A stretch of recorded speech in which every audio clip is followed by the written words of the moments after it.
Hola, bienvenidos a Aprendiendo Archivísticamente. Mi nombre es Francisco Sierra Cardoso y mi compañero Wilder Alberto Ávila. Somos aprendices SENA del programa de gestión documental. Vamos, acompáñenos a aprender sobre las transferencias documentales. De las transferencias documentales, que en sí nos basaremos en sí qué es.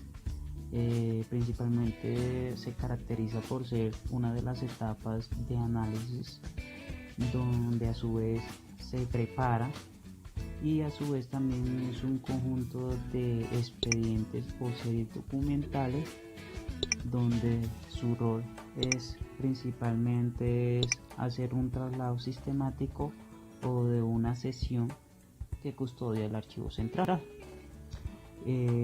Primordialmente hablaremos las normas, hablaremos los plazos de tiempo o vigencia y por último hablaremos de la selección primaria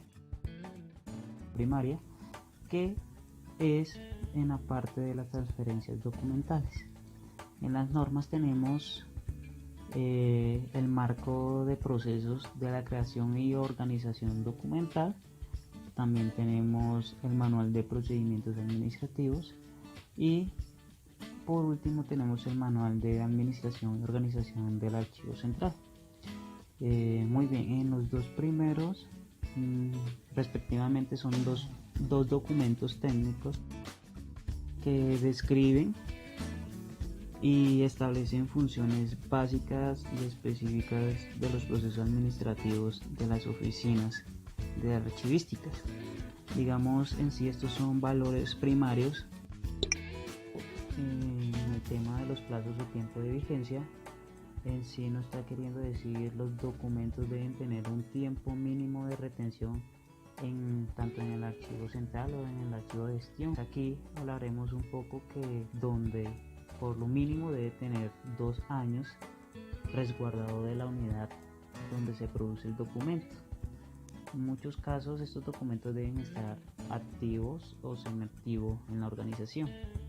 También tenemos como documentación contable, que normalmente es de 5 años como le estipula el Código de Comercio. Su valor contable y también el valor legal que debe tener. En la vigencia administrativa, por otro lado, es una valoración funcional o una utilización de otra manera de documentos donde debemos tener presente el tiempo de su disposición final.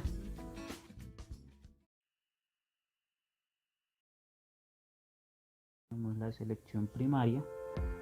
¿Qué trata esa selección? Bueno, en esta selección se habla que todos los documentos en sí que se encuentran en las oficinas deben ser transferidos en el archivo central. Cuando se hace esto, debe hacer un proceso de selección o expurgo de la documentación, sea duplicada o sea que tenga copias también, siendo estas de un trámite. Los documentos no deben tener más de un documento original. ¿Cuáles son los requisitos específicos que deben cumplirse antes de la transferencia de archivo central? Bueno, como uno de los primeros requisitos tenemos que la documentación a transferir esté totalmente foliada, de lo contrario no podrá ser recibida. ¿Cuáles son las principales características de la foliación? En una de ellas tenemos que estar totalmente clasificada y ordenada. Luego de ello debe estar foliado desde su primer a último folio, exceptuando las hojas blancas y tapas de separación. Tenemos que tener también en cuenta que el documento a foliar sea el de la fecha más antigua. También cabe resaltar que la foliación es el requisito obligatorio por ser un respaldo técnico de la gestión administrativa. La documentación a transferir debe ser original sin ser duplicada, ya que la documentación debe estar completa también, no puede faltar ningún documento o en el caso de que falte alguno debe ser informado. Luego se debe codificar correctamente cada uno de los expedientes desde el número 1 hasta el último para su facilidad de ubicación e identificación. También deben quitar todos los legados del documento que podemos encontrar en ellos. Posteriormente, los documentos son colocados en cajas de archivo normalizadas y numeradas, claro y adecuadamente, ya que no pueden ser transferidas en otro tipo de caja documental. Y por último, la documentación debe estar inventariada. También debemos entregar una copia digital, ya sea vía WhatsApp, correo, para se encuentren enterados en la gerencia general.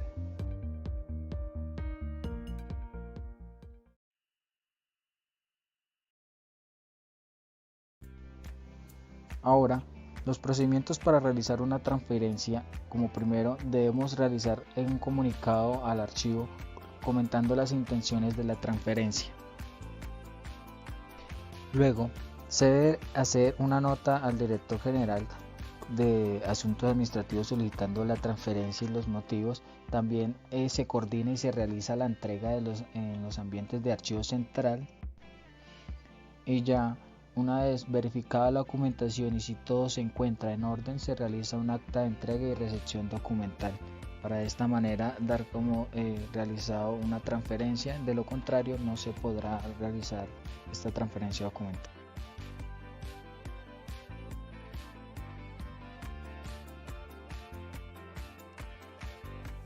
Bueno, en el tercer proceso tenemos el proceso de archivos de oficina, que estas oficinas por general se caracterizan por manejar tres principios prácticos, las cuales siempre denominan todo el proceso, ¿no? En este caso se elaboran los instrumentos de control de la información de estos documentos y su servicio de la consulta administrativa para preparación de las transferencias del archivo central. Como por ejemplo, hay tres tipos de correspondencia que se manejan. En las que normalmente conocemos está la correspondencia interna, que en sí son los documentos que salen de la misma entidad. La correspondencia externa, que son los documentos que ingresan en la entidad. La correspondencia de entidades públicas son correspondencias de empresas que son de libre consulta en sí. Cada oficina productora debe tener un responsable de archivo. Cuando hablamos cada oficina debe tener un responsable de archivo, nos referimos tal vez como no específicamente a un gestor documental, sino como puede ser una secretaria o así por el ejemplo que podemos dar más concreto. La organización se establece como por el comienzo de la estructura orgánica funcional de la entidad. Cuando hablamos de la estructura orgánica funcional nos referimos al organigrama, donde se establece el orden cronológico de la estructura y las dependencias o oficinas productoras que hay en este instituto. Por último, también se implementan las tablas de retención documental, donde nosotros sabemos que estos instrumentos archivísticos se rigen por un listado de series y su finalización es darle un tiempo de retención documental a cada.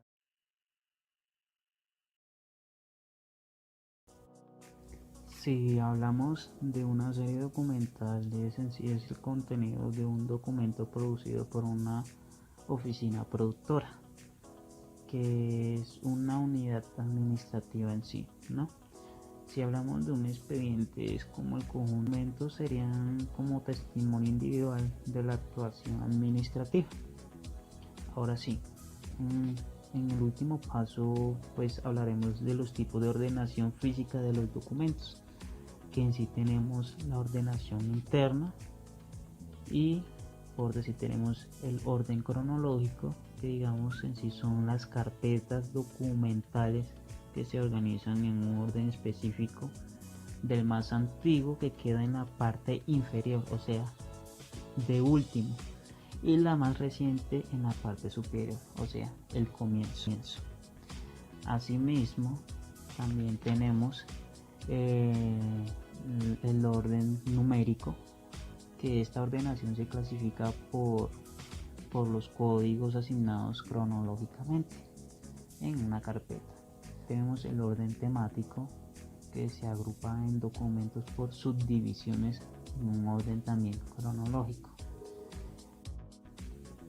En la ordenación externa tenemos cronológicamente tenemos las agrupaciones de los expedientes de gestión. También tenemos el alfabético, digamos se ordena por las letras del alfabeto. Como otro punto tenemos el alfabético temático. ¿En qué consiste esto? Consiste en ordenar también cronológicamente por los asuntos documentales, como por ejemplo tenemos actas, correspondencia. Recordemos que estos solo son series documentales, solamente se clasifican o se ordenan series documentales en el orden alfabético temático. En el alfanumérica consiste en ordenar los documentos según las letras del alfabético y asignar un número por cada. Se implementan cada vez cuando los documentos son muy voluminosos, digamos cuando hay mucho documento contenido. Además, también tenemos que tener muy en cuenta, y es muy importante tener esto, que cada serie tendrá una ordenación diferente dependiendo de su volumen documental. Lo que hablábamos. Cuando hay una cantidad de documentos establecidos en una carpeta, la ordenación cambia, la ordenación varía en sí. Con esto damos paso a mi compañero con el correspondiente tema que sigue.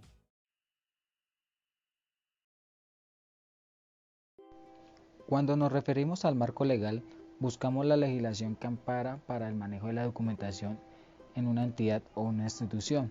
Dentro de ella encontramos el Acuerdo 004 del 2019, por el cual se reglamenta el procedimiento para la elaboración, aprobación, evaluación y convalidación, implementación e inscripción en el Registro Único de Series Documentales, las tablas también de valoración documental y las En el Acuerdo 009 del 2018 podemos encontrar aspectos generales en el ámbito de su aplicación, como también nos enseña acerca de los expedientes, preservación y conservación de los mismos.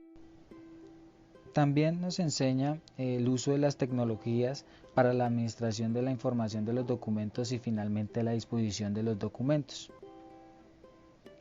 A continuación también hablaremos de aquellos decretos que también nos puede servir. Una de ellas también es el decreto 2758 del 2013, por el cual se corrige el artículo 8 y los literales 5 y 6 del artículo 12 del decreto 1515 del 2013, que reglamenta las transferencias secundarias y los documentos de valores históricos al Archivo General. Como lo mencionamos anteriormente, este decreto se reglamenta la Ley 80 de 1989 en lo concerniente a las transferencias secundarias y los documentos de valor histórico a la AGN, también a los archivos generales de los entes territoriales, y se deroga de los decretos 1382 de 1995 y 908 de 1900. Por último tenemos la Ley 80 de 1989, por el cual se crea el Archivo General de la Nación y se dictan otras disposiciones. En ellas encontramos cuando se crean funciones a diferentes cargos. Muchas gracias a todos, espero les haya gustado. Y no olvide que los documentos y la información son como un testigo, habla solo si se le interroga. Marc Bloch. Gracias. Hasta la próxima.